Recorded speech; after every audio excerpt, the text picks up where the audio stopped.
Сайн байна уу? Би доктор авсаж байна ажилтаа. Даацсан байна. Өнөөдөр тав хүн машины тулгуур үдэн буюу одоо доогоорох явах үдэнгийн онцлогоо хийж үзүүлэх чинь. Тулгуур үдэн гэдэг нь юу гэсэн үг вэ гэхээр машины доогоор одоо жолооч нар идэгтэй юм дуурайд байна. Одоо өрүүл улаах ч гэдэм үү. Доогоороо ямар нэгэн байдлаар дуу гараад байна гэж ярьдаг. Тэр дуу яг чухам яг юунаас үүдэлтэй ямар дуу болох юу ямар идэнгийн тулгуур идэнг бол явах үдэнгийн ямар идэнг болохоо байсан юм те. Тэрийг одоо өнөөдөр үзэж онж тий. Тэгээд энэ авсан машин маань Креста маркын машин маань ингээд одоо ямар идэнг ямар гэмтэлтэй бол ямар идэнг зүгээр байна, ямар идэнг солихоор байна гэдгийг одоо хэвлээ үзье. За манай доктор авсалжинд бол тулгуур идэнгийн машин болгон дээр одоо ингээд Марко Креста шийцэр болон бусад төрлийн бүх машин дээр одоо ингээд толгуур идэнгийн одоо бүрэн онцлогоо бол ингэж хийгддэг байгаа. За урд тэнглэх, хой тэнглэхээр ингэж хийдэг байгаа. За одоо энэ машин дээр хэдүүлээ онцлогоо гэдэг хийя. Креста маркийн машин байна.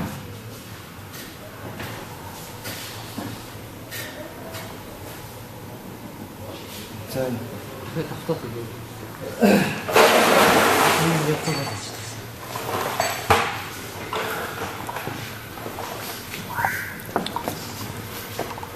За юу хийж байгаа. За одоо яг чагны хөдөлгөөн болон ширнэр хөдөлгөөн шалтгач байна. За яг одоо энэ ширнэр төр хөдөлгөөнтэй яг ингээд уруу нэг тулгаа байхад хуран дөрвөөсөө хийж байгаа. Ширнэр гэдэг нь нэлээ. Одоо барьж байгаа юм. Одоо яг энэ өрөөлийн чаг гэдэг нь одоо энэ хэсэг, ширнэр гэдэг нь энэ хэсэг. За одоо тэгээд энэ машины чагийн жоох хөдөлгөөнтэй болсон. За энэ маань өрүүлийн чаг ширнэр гэдэг нь юу гэсэн үг вэ? Одоо энэ доод өрүүлийн хөндлөө авраад байгаа л да. Яг нөгөө маневр өрүүл одоо хоёр тишинд харахад жолоодлого хийх хэсэг. Маневр хийх гол хэсэг. Энэ өрүүлийн доод хөндлөө авраад. Хөндлөө аврааднаас ийшээ яг энэ одоо энэ гармуш гэрзэн дотроос яг ийшээ гарсан энэ хэсэг одоо чөмөг хэсэг үү шүү дээ. Энэ хэсэг маань одоо машины өрүүлийн чаг гэж нэрлэж байгаа. За энэ дээрээс залгагдаад энэ цаафан дээр буюу одоо энэ өндгөн толгойд боогдсон яг энэ хэсгийг үзүүр хэсэг нь болохоор өрүүлийн ширнэр гэж. За энийг шалгахын тулд өрүүлийг хандлт дарж агаад дугуйг наасан цаасан заамжуулж үздэг байгаа. Лифтэн дээр өргсөн байна. Нэг хөдөлгөөд заамжуулж үздэг байгаа. Тэгээ ямар нэгэн байдлаар энэ дээр одоо энэ яг залгаа хэсэг дээр нь одоо люфт одоо ямар нэгэн байдлаар хөдөлгөөн мэдрэгдүүл одоо энэ идэнг солигдох болсон байна гэдгийг одоо илэрхийлж байна гэсэн үг. За одоо хамгийн ихдээ одоо тэнхлэг төрхөө автагдах өрүүл булах тийм шиш юм байна. Тэгээд жижиг хууль дарангууд тогтохгүй. Ташгисан дуунууд гэж. Одоо энэ тийм байна.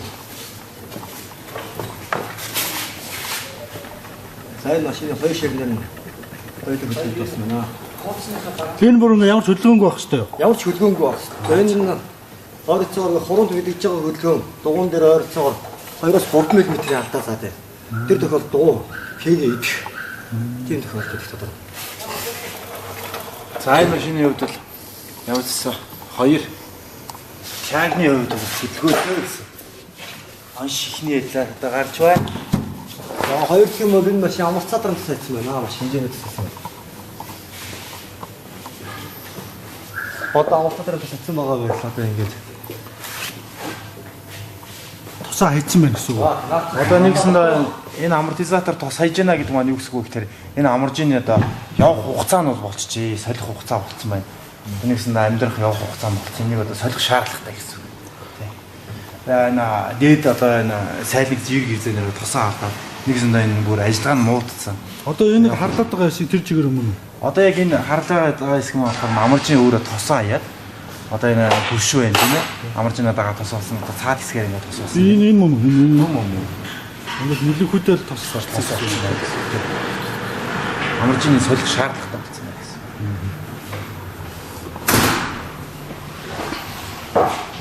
За энэ л юм байл одоо яг гэтээ цаатлаа бодох юм бол арай гайгүй тийм ээл талаа жолооч хэсэг талаа бодох юм бол энэ арай л гайгүй байна тусайсан. Гэтээ ер нь бол тусайсан одоо энэ чинээс ингэ хөлрөөд тосн ингээд одоо хөлөрж гарч ирнэ гэж ярьд юм л да. Харлаад мэдгэж дээ тос гарсан байгаа. Тэр нь бол урд тэнглэхний хоёр амортизаторууд солигдох болсон байна гэсэн нэг илтгэхэд байгаа байл. Аяндаа энэ бол явж байгаа жолооч бас өөрөө мэддэг юм л да. Ямар нэг байдлаар донсоолтой зам юм уу эсвэл ингээд өнгөл замаар явж байгаа аяндаа өөрөө савлаад тийм ээ. Одоо цогхож байт юм уу тийм ээ. Тийм байдлаар мэдэгддэг л дээ. Амортизатор нууцна. За тийм учраас энэ амортизатор бол солих шаардлагатай болсон байна. Урд хоёр. Ер нь болж игэл энэ тэнглэгний сэлгүүдийг амортизатор ч юм уу бүрсээд мэднэсийг нь тэнглэгээр нь цуг нэгээр юм ш тийм ээ. Хосоор нэгэ сольж ивэл илүү үндэнтэй. Ер нь заавал хосоор нь солих тийм юутай байх л да. Санаасаа. За одоо энэ машины доор шулуун гар болон дахир гарны төлхүүдийн хөдөлгөөнийг шалгаж байна. За одоо энэ болохоор энэ уг машины шулуун гарны төлхийг одоо энэ болохоор яг энэ доод дэвш буюу одоо энэ тэнхлэг дэвш хэсгээр одоо шулуун гараа богцсон байгаа. Энийн яг богц хэсгээр нь төлх гэж байдаг. Энэ төлх тасарсан байна уу? Ямар нэгэн байдлаар тулгуурыг ингээд ямар нэгэн байдлаар нөлөө үзүүлэхээс гэмтэл гарсан байна гэдгийг одоо энэ лапатлаар хөшиж одоо ингэ шалгаж байна л да. Энд 70 богцсон учраас энэ төлхийг одоо ингэ хөшиж шалгаж байгаа. Ямар хөшсөн ч. Энийн хувьд болохоор одоо яг төлхний хувьд бол зүгээр ирүүл байна. Энийг бол солих шаардлагагүй. Одоо саран гаргалтай зүгээр. За тэгээд хойшлоод энэ саран гарны төлх. Одоо энийг мэдж байна. Тэгээд энэ хөшөөд үзүүлээ. За саран гарны төлхийг одоо шалгаж байна. Энэс нь өлөөгөө тэгээд. За энэ саран гарны төлх бол одоохондоо бол болж ийн гэж үзэж байна. Ер нь бол Тэр мууцсан байвал яг хөдөлгөөр ингээ язарцсан, язрал тасралт үүссэн байдаг л да. Саран гарны төлх мөн өөрөө энгүүрээ. Одоо яг энэ хэсэг тасартай. Энэ хэсэг. Энэ бол ерөнхийдөө яг одоохондоо бол гайгүй. За явандаа бол ер нь тасрах шат руугаа бол орж ил байна л да. Тэгээ бол одоохондоо бол гайгүй. Боломжийн гэж үзэж байгаа. За хоёр тийм машиныг гэмтэх юм бол одоо өрүүлийн аппарат маш хэмжээгээр тус хайсан байна. одоо харагдсан байгаа юу? Тэгээ одоо ингээд харагдсан байгаа. Тус хаягүй дахиад ийм төмрөөрөө гэдэг цэвэр харагдаж байгаа хэвээр. Ингээд өрүүлийн аппарат муудаад сайлгын муудлаараа ингээд тус хайж эхэлнэ. Айныгээр тус хайсаас гидрийн шингийн хэмжээгээр багасна гэсэн үг. Тэгээд хор нөгөө гэх юм бол өрүүлийн аппарат өөрөө өвдөрнө. Гидр ноцоос өөрөө тосгоо болж өнгөж дуурах. Тийм гэхлүүд гарч ирнэ. Тийм. Тэгээд цаашаа одоо ямар нэгэн байдлаар маневр өрүүл жолоодлогогүй болох тийм эрсдэл аюултай. Цаашлбал тийм үр дагавар нь. За энэ бол явах үед ингээ одоо тулгуур үед ингээ бол одоо ингээ эхнээс нь хойноос нь урдаас нь хойш нь маягтай одоо хөөж үзэж байгаа. За энэ машин дээр хоёр гэх юм бол дараагийн гэх юм бол коропны лапыг тасарсан байна.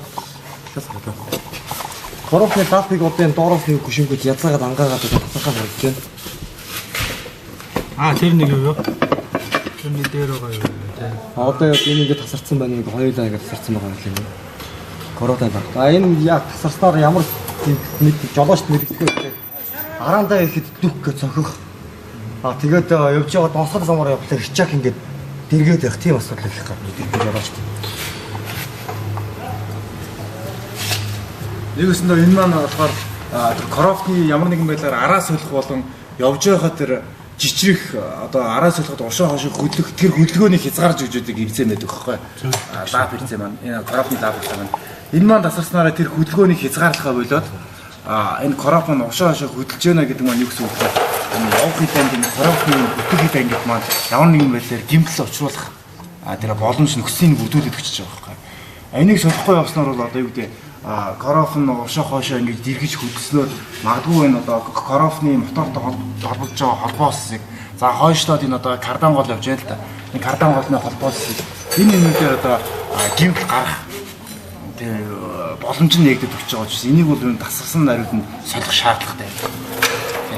Тийм учраас энэ мэдээ бас манайхан бас зарим тоодгүй л дээ. Сайн мэдгүй болмасаа энийг мэдгүй учраас тоохгүй байх. Мэдгүй учраас мэдгүй яваад байдаг учраас бас тийм хор нөлөөтэй. Тэгээд энийг бол энэ бол тулгуураад ингээ явах үед ингээ онцлогоонд ороод нэг ийм гэмтэл гарах юм бол энийг даруун сольж явах хэрэгтэй.